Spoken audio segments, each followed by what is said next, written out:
नमस्ते। अच्छा, कभी ऐसा हुआ है कि रिपोर्ट लिखने का नाम सुनते ही थोड़ी घबराहट होने लगे? चाहे वो स्कूल का कोई प्रोजेक्ट हो या फिर ऑफिस का ज़रूरी काम। एक अच्छी रिपोर्ट लिखना ये एक ऐसी स्किल है जो बहुत काम आती है।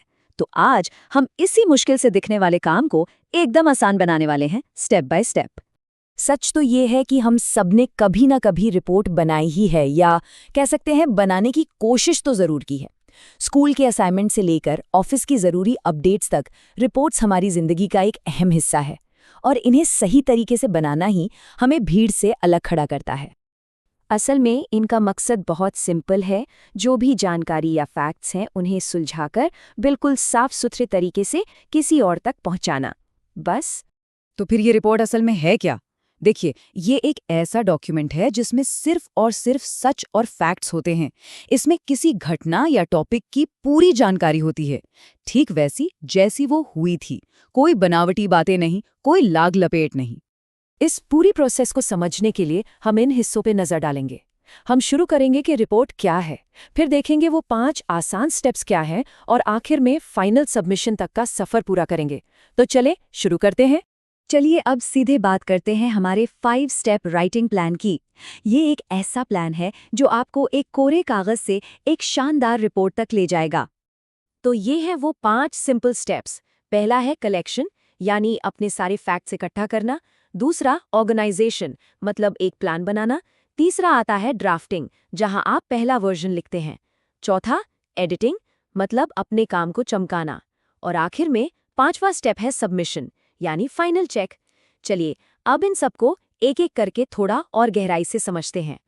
किसी भी अच्छी रिपोर्ट के जो पहले 2 कदम है ना, वो बिल्कुल एक मजबूत घर बनाने जैसे हैं। सोचिए, आपको अच्छी ईंटें चाहिए और साथ में एक बढ़िया नक्शा। देखते हैं ये होता कैसे है। पहला कदम है कलेक्शन। यहाँ आपको सिर्फ सच्चे और भरोसेमंद फैक्ट्स इकट्ठे करने हैं। कहाँ से? किताबों से, इंटरव्यू से या फिर ऑफिशियल वेबसाइट से। ऐसा क्यों?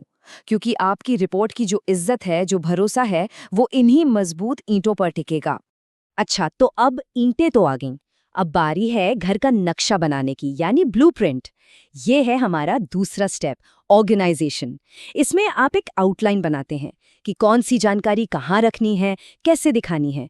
एक अच्छा प्लान ये पक्का करता है कि जो भी आपकी रिपोर्ट पढ़ेगा वो उलझेगा नहीं, बल्कि आसानी से सब कुछ समझ जाएगा। तो नींव तैयार है, नक्शा भी बन गया।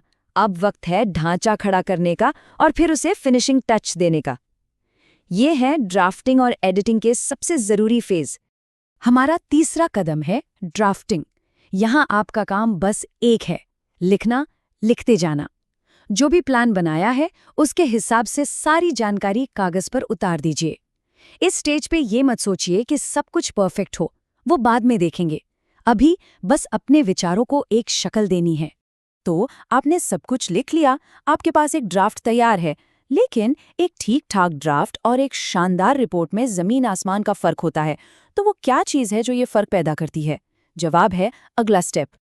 और ये है हमारा चौथा और सबसे ज़रूरी स्टेप, एडिटिंग। सच कहूं तो यहीं पर असली जादू होता है। एक साधारण सा ड्राफ्ट यहीं पर एक प्रोफेशनल रिपोर्ट में बदलता है। और इसके लिए हमें 2 चीज़ों पर खास ध्यान देना है। पहली चीज़ है क्रेडिबिलिटी, यानी विश्वसनीयता। क्या आपकी रिपोर्ट में लिखी हर बात का कोई सबूत है? क्या वो भरोसे के लायक है?